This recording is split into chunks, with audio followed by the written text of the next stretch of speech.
നമുക്കറിയാം ഇന്നത്തെ കുട്ടികൾ അധികവും ഇൻസ്റ്റാഗ്രാം യൂസേഴ്സാണ് അല്ലേ. ഫേസ്ബുക്ക് ഒന്നും അവർക്ക് വേണ്ട, ഇൻസ്റ്റാഗ്രാമാണ് അവർക്ക് വേണ്ടത്. അപ്പോൾ ഈ ഇൻസ്റ്റാഗ്രാമിൽ വരുന്ന ഫേസ്ബുക്കിൻ്റെ ഒരു വൈബ് തന്ത വൈബ് എന്നാണല്ലോ പറയുക. അപ്പോൾ ഫേസ്ബുക്ക് വേണ്ട, അപ്പോൾ യൂത്ത് വൈബ് ഉള്ളത് ഇൻസ്റ്റാഗ്രാമിലാണ്. ഈ ഇൻസ്റ്റാഗ്രാമിൽ നമ്മൾ നോക്കിക്കഴിഞ്ഞാൽ ഇതിനകത്ത് വരുന്ന റീൽസ് അല്ലെങ്കിൽ ഇതിലത്തെ വീഡിയോസ് നമ്മൾ നോക്കിക്കഴിഞ്ഞാൽ എന്താണ് അതിൻ്റെ കണ്ടന്റ്, ഒരു സാധാരണ കുട്ടിക്ക് കിട്ടുന്ന ഒരു കണ്ടന്റ് എന്താണെന്ന് നോക്കിക്കഴിഞ്ഞാൽ ഇപ്പം നമുക്കറിയാം, നമ്മൾ എന്നോ ഒരു 100 വർഷം മുമ്പ് നമ്മൾ തള്ളിക്കളഞ്ഞ ആചാരങ്ങൾ, ഇപ്പം തിരണ്ട് കല്യാണം അല്ലെങ്കിൽ ഗർഭിണിയുടെ വയറ് കാണാൻ വരില്ല, ഇനി ഇതൊക്കെ എന്നോ നമ്മൾ അവസാനിപ്പിച്ചതാണ്. നമുക്കറിയാം പണ്ട് നമ്മുടെ നാട്ടിൽ താലികെട്ട് കല്യാണം, തിരണ്ട് കല്യാണം എന്നൊക്കെ പറഞ്ഞിട്ട് ഇത് ഓരോന്നും നടത്തി മുടിഞ്ഞ തറവാടുകളെ കുറിച്ചൊക്കെ നമ്മൾ കേട്ടിട്ടുണ്ട്. ഇപ്പം എൻ്റെ അമ്മ ഇന്ന് രാവിലെ ഞാൻ സംസാരിക്കുമ്പോൾ അമ്മ പറയായിരുന്നു, അമ്മയുടെ കാലത്ത് അവസാനിപ്പിച്ചതാണ്, എൻ്റെ അമ്മൂമ്മയുടെ കാലത്ത് അവസാനിപ്പിച്ചതാണ് ഈ തിരണ്ട് കല്യാണം. ഇപ്പൊ കുട്ടികൾ പറയാൻ ഞങ്ങൾക്ക് വേണം, എന്തിനാ റീൽസ് ഇടാൻ. 14 വയസ്സുള്ള കുട്ടി പറയാണ്, ഞാൻ പ്രായപൂർത്തിയാകുമ്പോൾ അമ്മ ചടങ്ങ് നടത്ത്, അച്ഛ ചടങ്ങ് നടത്ത്, എന്നിട്ട് എനിക്ക് റീൽസ് ഇടണം. അപ്പൊ ഇത് എങ്ങോട്ടാണ് നമ്മൾ പോകുന്നത്? ഇത് നമ്മൾ പറയും ട്രാഡ് വൈഫ് എന്നൊരു പ്രയോഗം ഉണ്ടല്ലോ. അതായത് നമ്മൾ രാവിലെ എണീറ്റ് ഭർത്താവിന്റെ കാലൊക്കെ തൊട്ട് തൊഴുത് അടുക്കളയിൽ കയറി ഇതെല്ലാം ചെയ്തു വെച്ച് ജോലിക്ക് പോയി തിരിച്ചു വന്ന് കുട്ടികളുടെ കാര്യം നോക്കി അതിനിടയിൽ എല്ലാം ചെയ്ത് നമ്മളിങ്ങനെ അതിന് ലക്ഷക്കണക്കിന് സബ്സ്ക്രൈബേഴ്സ്, അതിന് ലക്ഷക്കണക്കിന് ഫോളോവേഴ്സ്. ഇതിന്റെ ഒരു അപകടം എന്താ വെച്ചാൽ ഇത് കാണുന്ന 12 വയസ്സോ 13 വയസ്സോ ഉള്ള ഒരു ആൺകുട്ടിയും പെൺകുട്ടിയും അവരെന്താ ധരിക്കുന്നേ?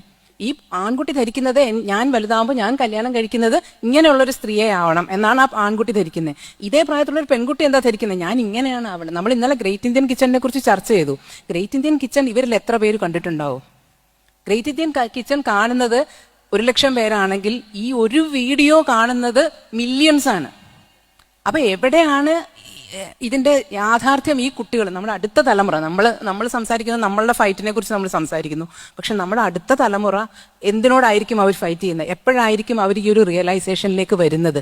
ശരിക്കും ജനിച്ച് വീണപ്പം മുതൽ സോഷ്യൽ മീഡിയയിൽ ജീവിക്കുന്നവരാണ് ആ കുട്ടികൾ എന്ന് പറയുന്നത്. അപ്പൊ അവർക്ക് എങ്ങനെ, ഇപ്പൊ നമുക്കറിയാം, എന്റെയൊക്കെ പല സഹപ്രവർത്തകരുടെയും മക്കള് 4ാം ക്ലാസ്സിൽ 5ാം ക്ലാസ്സിലൊക്കെ പഠിക്കുന്ന കുട്ടികൾ പറയുന്നത്, എന്താണ് നിനക്ക് ആവാൻ ആഗ്രഹം ചോദിച്ചാൽ യൂട്യൂബർ ആവണം എന്നാണ് പറയുന്നത്. അപ്പൊ ഈ അമ്മമാര് ഭയങ്കര കൺഫ്യൂസ്ഡ് ആണ്, എങ്ങനെയാണ് ഈ കുട്ടിയെ യൂട്യൂബർ ആവുക എന്നുള്ള ലക്ഷ്യത്തിൽ നിന്നൊന്നും മാറ്റും. അപ്പൊ യൂട്യൂബർ ആവാൻ ഞാൻ എന്തിനാ പഠിക്കുന്നേ? യൂട്യൂബർ ആവാൻ 10ാം ക്ലാസ്സും +2 ഒന്നും പാസ്സാവേണ്ട ആവശ്യമില്ല. എനിക്ക് നല്ലോണം സംസാരിക്കാൻ അറിഞ്ഞാൽ മതി, അല്ലെങ്കിൽ എനിക്ക് വീഡിയോ എടുക്കാൻ അറിഞ്ഞാൽ മതി, വീഡിയോ ഇടാൻ അറിഞ്ഞാൽ മതി. അതുകൊണ്ട് ഞാൻ ചാനൽ തുടങ്ങുകയാണ്, ഞാൻ യൂട്യൂബർ ആവുകയാണ്. എന്നിട്ട് കുട്ടികൾ ഇതിങ്ങനെ എന്തെങ്കിലും ഒരു കുക്കിംഗ് വീഡിയോ ഇടും. അപ്പൊ സ്വാഭാവികമായിട്ടും ബന്ധുക്കളും സുഹൃത്തുക്കളും ഒക്കെ വന്നിട്ട് അതിന്റെ താഴെ നന്നായിട്ടുണ്ട് മോനെ, ഗംഭീരമായിട്ടുണ്ട് എന്നൊക്കെ പറയുമ്പോൾ അവർ വിചാരിക്കുന്നത് ഇത് അവർക്ക് കിട്ടുന്ന ഒരു വലിയ അംഗീകാരമാണെന്നാണ് അവർ വിചാരിക്കുന്നത്. അപ്പൊ അതാണ് അവരുടെ ജീവിത ലക്ഷ്യം. അപ്പൊ നിങ്ങൾ ഈ പരമ്പരാഗതമായ പഠിത്തമൊന്നും നിങ്ങൾക്ക് ആവശ്യമില്ല, നിങ്ങൾ യൂട്യൂബർ ആയാൽ ജീവിക്കാം. അപ്പൊ അതിൽ നിന്നുള്ള വരുമാനം നിങ്ങൾക്കുണ്ട്. അപ്പൊ ഇതിന്റെ ഒരു പ്രധാന ഘടകം ഇതിന്റെ വരുമാനവും കൂടെയാണെന്ന് എനിക്ക് തോന്നുന്നു അല്ലേ. ഇത് മോണിറ്റൈസ് ചെയ്യാൻ പറ്റുന്നത് കൊണ്ടാണ്. നിങ്ങൾക്ക് എങ്ങനത്തെ കണ്ടന്റ് ഉണ്ടാക്കണം? മോണിറ്റൈസ് ചെയ്യണമെങ്കിൽ ജനം ഇഷ്ടപ്പെടുന്ന കണ്ടന്റ് ഉണ്ടാക്കണം. നിങ്ങൾക്ക് തോന്നുന്ന കാര്യം അതിൽ പറഞ്ഞാൽ നിങ്ങൾക്ക് മോണിറ്റൈസ് ചെയ്യാൻ പറ്റില്ല.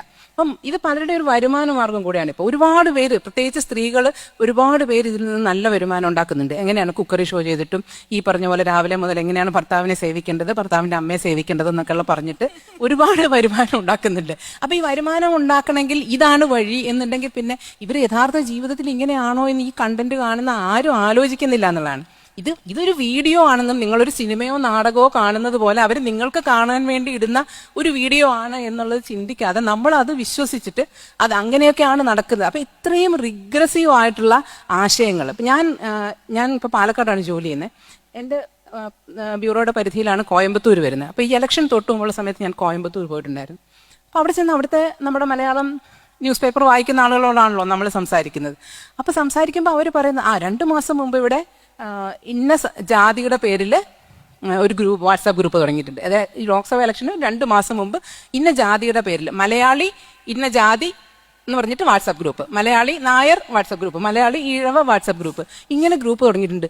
ഇതിൽ ഓരോ കാര്യങ്ങൾ വരുമ്പോഴാണ് നമുക്ക് മനസ്സിലാവുന്നത് എന്തൊക്കെയാണ് ഇവിടെ നടക്കുന്നത്. അപ്പൊ എങ്ങനെ ഇതൊരു പ്രോപ്പഗാൻഡയ്ക്ക് ഈ സോഷ്യൽ മീഡിയ നമ്മൾ ഉപയോഗിക്കുന്നു, അതിനെ എങ്ങനെയൊക്കെയാണ് അതിലൂടെ റിഗ്രസീവ് ആയിട്ടുള്ള ആശയങ്ങൾ കടത്തിവിടുന്നത്. അപ്പോൾ സ്വാഭാവികമായിട്ടും നമുക്കറിയാം, ഈ തമിഴ്നാട്ടിൽ ജീവിക്കുന്ന, പ്രത്യേകിച്ചും ഈ അതിർത്തി പ്രദേശങ്ങളിൽ ജീവിക്കുന്ന മലയാളീസിനെ സംബന്ധിച്ചിടത്തോളം ഈ തമിഴ് കൾച്ചറിനോടുള്ളൊരു ചെറിയൊരു ഒരു പ്രശ്നമുണ്ട് അവർക്ക്. അപ്പോൾ തമിഴ് പഠിക്കാൻ നിർബന്ധിക്കുന്നു, അങ്ങനെയൊക്കെയുള്ള കുറച്ച് പ്രശ്നങ്ങൾ. അപ്പൊ അതിനൊരു ആന്റി ദ്രവീഡിയൻ ഐഡിയാസ് ഇവരുടെ ഉള്ളിലേക്ക് വിടുക. അപ്പൊ അതിന് ഭയങ്കര അക്സെപ്റ്റൻസ് അവിടെ കിട്ടും. അപ്പൊ ആ രീതിയിൽ ഓരോരോ എത്ര ഫലപ്രദം, അവർ വളരെ വളരെ സന്തോഷത്തിലും വളരെ ആവേശത്തിലുമാണ് ഈ കാര്യം നമ്മളോട് പറയുന്നതെങ്കിലും നമുക്കിത് മനസ്സിലാവുന്ന വേറൊരു ആംഗിളാണല്ലോ. അപ്പൊ നമുക്ക് എത്ര ഫലപ്രദമായിട്ടാണ് ഈ പ്രോപ്പഗാൻഡ ഓരോ ഗ്രൂപ്പിന്റെ ഇടയിലും കൊണ്ടുപോകുന്നത്. അതിനെ എത്ര കണ്ട് റിഗ്രസീവായിട്ടാണ് ഉപയോഗിക്കുന്നത്. അപ്പൊ നമ്മൾ ഈ പറയുന്ന പുരോഗമന ആശയങ്ങളോ അല്ലെങ്കിൽ ഈ നമ്മൾ ഈ പറയുന്ന സ്ത്രീ സമത്വമോ ഫെമിനിസമോ ഒക്കെ ഒരു ചെറിയ ഗ്രൂപ്പിന്റെ ഇടയിൽ നിൽക്കുമ്പോൾ മറ്റേതിന് കിട്ടുന്ന അക്സെപ്റ്റൻസ്, അതിന് കിട്ടുന്ന ഓഡിയൻസ് എന്ന് പറയുന്നത് ഇതിന്റെ എത്രയോ ഇരട്ടിയാണ്. അപ്പൊ ആ പ്രശ്നം നമ്മൾ എങ്ങനെ അഡ്രസ്സ് ചെയ്യും എന്നുള്ളതാണ് ഒരു പ്രധാനപ്പെട്ട കാര്യം എനിക്ക് തോന്നുന്നു. നമ്മുടെ കുട്ടികളോട് ഇപ്പോൾ നമ്മൾ ക്ലാസ് എടുക്കുമ്പോയിട്ട് എന്താ പറയാ, നിങ്ങൾ ഫേസ്ബുക്ക് ഉപയോഗിക്കാൻ പാടില്ല, അത് ഭയങ്കര ചതിയാണ്, അതിനകത്ത് വലിയ പ്രശ്നം. നമ്മുടെ ഇപ്പോൾ പോലീസും എക്സൈസും ഒക്കെ പോയിട്ട് ക്ലാസ് എടുക്കുന്നുണ്ടല്ലോ, അതിനകത്ത് നിങ്ങളെ ലഹരിക്കാർ പിടിച്ചുകൊണ്ട് പോകും, അങ്ങനെ ചെയ്യും ഇങ്ങനെ ചെയ്യും, അങ്ങനെ പറഞ്ഞിട്ട് ഒരു കാര്യമില്ല. കുട്ടികളത് ഉപയോഗിക്കും. ഇതൊന്ന് ഒഴിച്ചു നിർത്തിയിട്ട് നമുക്ക് അവരെ വളർത്തിക്കൊണ്ട് വരാൻ പറ്റില്ല. എങ്ങനെ ഉപയോഗിക്കണം എന്ന് അവരെ പഠിപ്പിക്കാൻ പറ്റുമോ, അല്ലെങ്കിൽ ഇതിനകത്ത് എങ്ങനെയാണ് നമ്മൾ സത്യം കണ്ടെത്തേണ്ടത് എന്ന നമ്മുടെ ഒരു സംശയ ദൃഷ്ടി അതിൽ വേണം എന്ന് എങ്ങനെ കുട്ടികളോട് പറഞ്ഞു കൊടുക്കാൻ പറ്റും, എങ്ങനെ മനസ്സിലാക്കാൻ പറ്റും. കുട്ടികൾ മാത്രമല്ല, മുതിർന്ന സ്ത്രീകൾ, ഏറ്റവും എനിക്ക് തോന്നുന്നു മുതിർന്ന സ്ത്രീകളെ, പ്രത്യേകിച്ച് ഒരു 30 വയസ്സിനും 50 വയസ്സിൻ്റെ ഇടയ്ക്കുള്ള സ്ത്രീകളുണ്ടല്ലോ, അവരോടൊക്കെ നമ്മൾ സംസാരിക്കുമ്പോൾ അവരുടെ കാഴ്ചപ്പാടിൽ വന്നിട്ടുള്ള മാറ്റങ്ങൾ നമ്മളെ ഞെട്ടിക്കുന്നതാണ് ശരിക്കും. നമ്മുടെ ഫാമിലി ഗ്രൂപ്പുകളിലും ഒക്കെ ഇപ്പോൾ ഞാൻ പറയാം, അടുത്തിടെ ഒരു ഗ്രൂപ്പിൽ കണ്ടതാണ്, മറക്കുട പിടിച്ചിട്ട് പെൺകുട്ടികൾ ഫോട്ടോ ഇട്ടിരിക്കുകയാണ്. അപ്പോൾ ഞാനതിന്റെ താഴെ കമന്റ് ഇട്ടു, ഈ മറക്കുടയ്ക്കെതിരെ സമരം ചെയ്തതാണ് കേരളം അല്ലേ? മറക്കുട ഇല്ലാതെ ഒരു നമ്പൂതിരി സമുദായത്തിലെ സ്ത്രീകൾ പുറത്തു പോകാൻ പാടില്ല എന്നുള്ള ആ നീചമായിട്ടുള്ള ആചാരത്തിനെതിരെ സമരം ചെയ്തതാണ് കേരളം. ആ മറക്കുടയെ അവരിന്ന് ആഘോഷിക്കുകയാണ്. ഇതൊന്നും ഒരു രാഷ്ട്രീയമോ സാമൂഹ്യ പശ്ചാത്തലമോ ഒന്നും അറിഞ്ഞിട്ടല്ല, ഇൻസ്റ്റാഗ്രാമിൽ പറ്റിയൊരു ഫോട്ടോ, അത്രേ ഉള്ളൂ, അതിന് അക്സെപ്റ്റൻസ് കിട്ടും, അത്രേ ഉള്ളൂ. അപ്പൊ ഇതാണ് നമ്മൾ നേരിടുന്ന ഒരു വലിയ പ്രശ്നം. ഇത് എങ്ങനെ നമ്മൾ സോൾവ് ചെയ്യും, അല്ലെങ്കിൽ എങ്ങനെ ഇത് ബോധ്യപ്പെടുത്തും എന്നുള്ളതാണ് നമ്മൾ ആലോചിക്കേണ്ടത്.